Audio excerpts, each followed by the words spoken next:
प्रिय विद्यार्थियों, कक्षा 12 के जो विद्यार्थी आज 6 अप्रैल 2022 को अंग्रेजी की परीक्षा देकर आए, बहुत से विद्यार्थियों को मैं देख रहा था कि आज की परीक्षा में उन्हें ऐसा महसूस हुआ कि पेपर थोड़ा टफ था।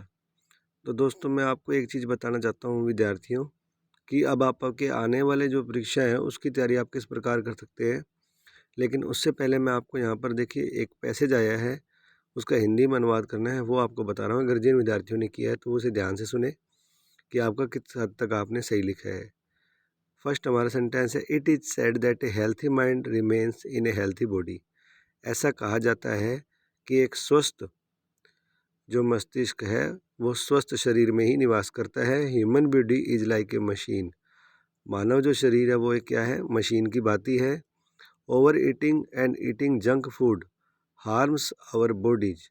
ज़्यादा खाना और जंक फूड यानी कि ऐसा व्यंजन या भोजन जो हानिकारक है उसे खाना हमारे शरीर के लिए हानिकारक है, या जंक फूड खाना हमारे लिए हानिकारक है। Eating at right intervals is a desirable thing.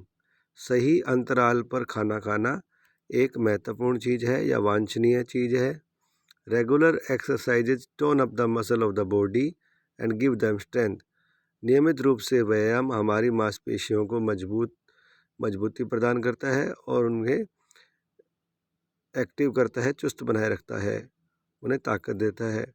Regularity, punctuality, taking right kind of food. Regularity का मतलब नियमितता, पंक्चुअलिटी का मतलब समय पाबंदी, राइट काइंड ऑफ फूड मतलब सही प्रकार का भोजन, एंड रेगुलर एक्सरसाइज नियमित रूप से व्यायाम are the 4 essential things for maintaining a good health. अच्छे स्वास्थ्य को के लिए बहुत ही ज़्यादा महत्वपूर्ण चीज़ें हैं। So it is our duty to keep the human machine well in order and going. तो हमारा यह कर्तव्य है कि हम इस मशीन को अच्छे रूप से व्यवस्थित रूप से चलाएं।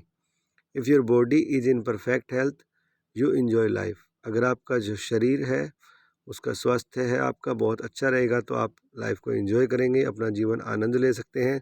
सो we must all do regular exercise and remain fit.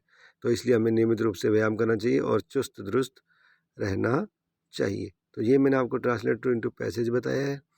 उसके अलावा देखिए एडवर्टाइजमेंट का कल हमने वीडियो बनाया था, तो वहाँ पर हमने हाउस फॉर सेल बनाया था, लेकिन यहाँ पर आया है रूम ऑन रेंट। तो लगभग सिमिलर ही है, क्योंकि जब आप एक रूम के बारे में लिख रहे हैं या हाउस के बारे में लिख रहे हैं तो लगभग आप वही चीज़ लिखते हैं, भी इस प्रकार का रूम चाहिए।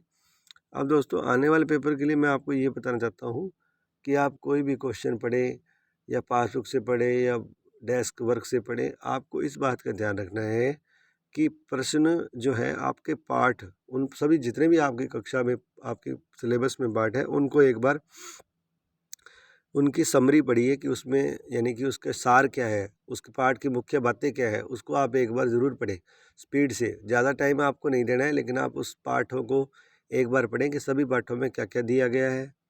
जैसे मान लीजिए हिंदी के पाठ हैं, 10 पाठ है, 20 पाठ है, तो आप प्रत्येक पाठ की जो मुख्य बातें हैं उसको आप पढ़ें। 2 या 3 घंटे में आप 2 घंटे में कम से कम इन सबको पाठों को पढ़ने से आपको क्या होगा कि प्रत्येक पाठ का पता लग जाएगा कि प्रत्येक पाठ में क्या क्या दिया गया है। इससे आपको क्या होगा, पेपर में आपको पता लग जाएगा कि किस पार्ट में से किसके बारे में था, तो आपके कुछ आंसर सही हो सकते हैं। उसके बाद मान लीजिए आप एप्लीकेशन यानी कि अर्जी याद कर रहे हैं, पत्र याद कर रहे हैं, व्याकरण का कोई नियम याद कर रहे हैं, तो आप उसको अच्छी तरह समझिए। अब आप दोस्तों, परीक्षा के लिए टाइम बहुत कम है, तो आपको क्या करना है, आपको समझना है कि अगर इस प्रश्न की जगह ये प्रश्न आ गया तो मैं कैसे उत्तर लिखूँगा। आपको अपने दिमाग में लिखने के बारे में सोचना है कि मैं इसका उत्तर कैसे लिखूँगा। आप अगर रट्टा मारेंगे और वही प्रश्न आ गया तो आपके बहुत अच्छे नंबर आ जाएंगे, लेकिन आप रट्टा मारेंगे और प्रश्न नहीं आया तो आपको फिर परेशानी होगी। इसी तरह देखिए, इंग्लिश का जो आज का पेपर आया उसमें विद्यार्थियों को समस्या क्या आई कि आप सोच रहे थे कि सेम क्वेश्चन आएगा जो हमने पासबुक में पढ़ा है, लेकिन ऐसा नहीं है दोस्तों। हिंदी और अंग्रेजी जो हमारा होता है वो एक भाषा है, और भाषा में जो हमारा एग्जामिनर है, जो परीक्षा लेने वाले होते हैं हमारे, जहाँ पर जो परीक्षा का पेपर बनाते हैं, वो ये देखते हैं कि आपको लिखना कितना अच्छी तरह आता है, इंग्लिश को समझना कितने अच्छे तरीके से आता है। तो उस तरीके से ही पेपर बनाया जाता है। इस बात का आप ज़रूर ध्यान रखें और अच्छे तरीके से तैयारी करें हिंदी की। आप जैसे मान लीजिए कोई लेख याद कर रहे हैं, तो लेख को आप 4 या 5 पॉइंट बनाएं और उन पॉइंटों में सोचिए अपने दिमाग से, ठंडे दिमाग से, कि मैं इनके बारे में क्या लिख सकता हूँ लाइनें। अगर आपको लाइनें समझ ना आए तो आप अपने पासबुक का सहारा लें, डेस्क वर्क का सहारा लें, किताब का सहारा लें और इस तरह से आप सोचें दिमाग में। टाइम आपको ख़राब नहीं करना दोस्तों, टाइम कम है लेकिन फिर भी आप कम टाइम में अच्छी तैयारी कर सकते हैं। पहले तो आप अपने सिलेबस जो आपके पास डेस्क वर्क है उसके मॉडल पेपर सॉल्व करिए। उसके बाद आप जो पाठ की मुख्य बातें हैं सभी पाठ की उसको एक बार दोहरा लीजिए 1 या 2 घंटे। उसके बाद जो निबंध लिखना है, व्याकरण है, उसके नियम याद करें और नियम याद करके उसको पढ़ें।